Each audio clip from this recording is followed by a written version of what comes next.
You know, I'm not entirely sure what that is up there. It looks a lot like the ciphers or I don't remember what they call them. From Metal Gear, they're the weird floating cameras that were just really... I was astounded when I saw those in Metal Gear Solid 2. I was just like, wow, now the cameras can fly. Great. But in any case, let's go ahead and make our way over to level 7 it should be, which is this here. Spreader Splatfest. Huh. Are we gonna be taking on actual characters or something? Cause Splatfest. Oh, well, fuck.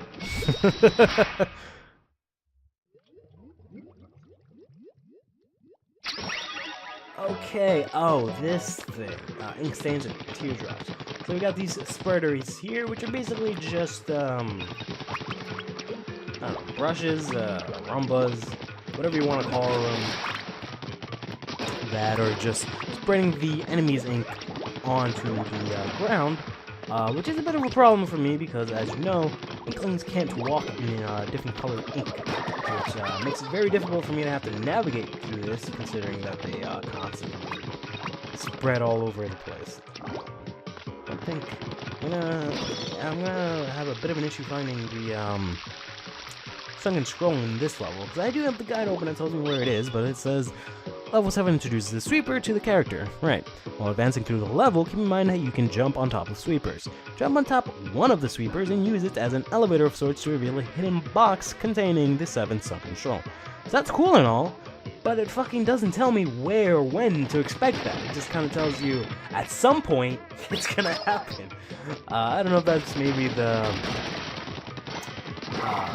writer's intent for it to be a little bit more of a sort of figure it out, but I'll give you a hint kind of thing.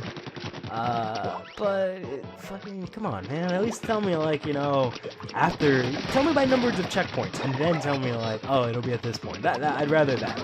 Quite honestly, I would much rather it just be like, oh yeah, after checkpoint, whatchamacallit, you will be able to get access to this thing. Because then I'd have a better sense.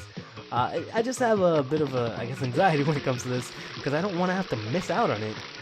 What's your favorite food, Bucko? Mine be crabby cake. That's kind of weird. Just because well, you're not crustaceans, but you're all seafood, so the fact that you gotta eat each, well, I mean, I guess that is normal now that I think about it. Huh. I believe this is the one he was talking about. Ah! Okay. Yeah, because there's something about an elevator, so let's see if I can, come on, jeez. If I can ride maybe this one across. This gives us access to this, and I do see an orange box over there. Maybe that's what the guy was talking about. Alright, so I guess it's that one. Alright, that helps. Let's see, so we just gotta go across to here. Shoot these guys here.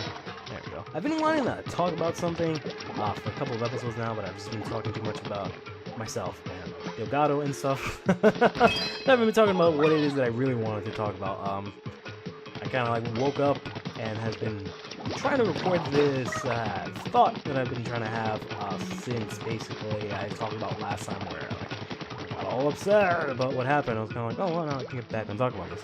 But I don't think I'll have the time to do it this episode. Maybe I'll have to do it some other time. It's a very weird concept to think about. Because I remember before I tried to sort of have a list of things to talk about. Because there are some times where I'll feel like recording and then I'll kind of just... okay, well, whatever. I'll kind of know what to talk about, and I'll kind of remember it while I'm going through it. Then there are other times where I'll just come in and I won't want to record just because I really don't know what to say. And, you know, I treat these like I've talked about before, as sort of like a blog or a podcast, whatever you want to categorize it as. Because it's mainly just me talking about shit that I normally wouldn't really talk about out loud. But I, oftentimes feel like if I don't do that, then it's not really going to be successful, or successful in my eyes, not like I'm going to get billions of blues. None of that stuff. I'm just thinking it just won't be worthwhile if I just fucking shooting the shit necessarily. Even though I do shoot the shit sometimes, but I don't know. Maybe I'm just being too hard on myself. Maybe that's what it is. Fuck. I guess I'm supposed to use that guy. But nowadays I kind of just wing it, and I've been pretty successful at just coming up with shit to talk about, just off the top of my head, and I'll just make some shit up and I'll remember it. Which used to be the main crux of this, that I used to just remember things, but now that I'm getting older, I'm having trouble remembering things, or maybe I'm just remembering that I'm forgetting things. So maybe my memory is actually getting better. But that's not possible because then I wouldn't be forgetting things. The ink sprayed during a turf war vanishes almost immediately after the battle ends. How environmentally friendly and incredibly convenient. That's nice to know. I wouldn't want ink all over the place, especially considering how much ink they actually waste in turf wars or Splatfest or any of the other modes. I'm actually just about done with this section of the Aqua Valley here. We just need those 2 more Zapfish up there. Let's go ahead and just make our way there.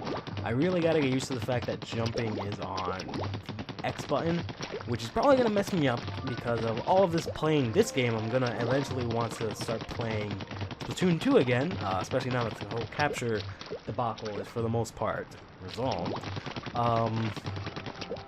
So I'll be able to lift the ban that I placed on myself for Splatoon 2. We got here 8. And then over here, the final section that we're gonna go through, which is 9. But yeah, they changed up where it is because it's really inconvenient. And I don't know about most people, but in shooter games, any sort of FPS or third-person shooter, I like being that obnoxious clown that likes mobility, which is why I feel like I really like, what is this game called? The game with, like, return, no. That's not what it is. I'm thinking of something else. The game, is it Titanfall? I believe it's Titanfall, where like the first one came out as kind of whatever, and then the second one it changed up how mobility works, and it's really fun, but it also was pretty whatever for people, because you can like do a lot of crazy stuff in there, like basically parkour.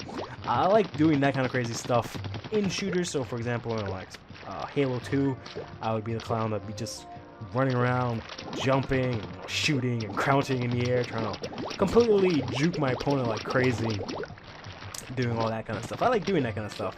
I don't like games in, like, for example, Overwatch, where that's not entirely helpful for the most part. It does work out a lot in Splatoon, but your mobility is a little bit shafted just because, you know, walking speed is pretty slow, your jumping speed is extremely slow considering how fast someone can shoot you.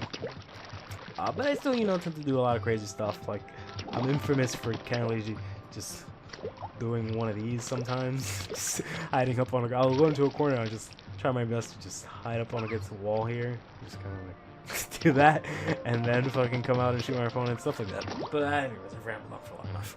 Stay fresh.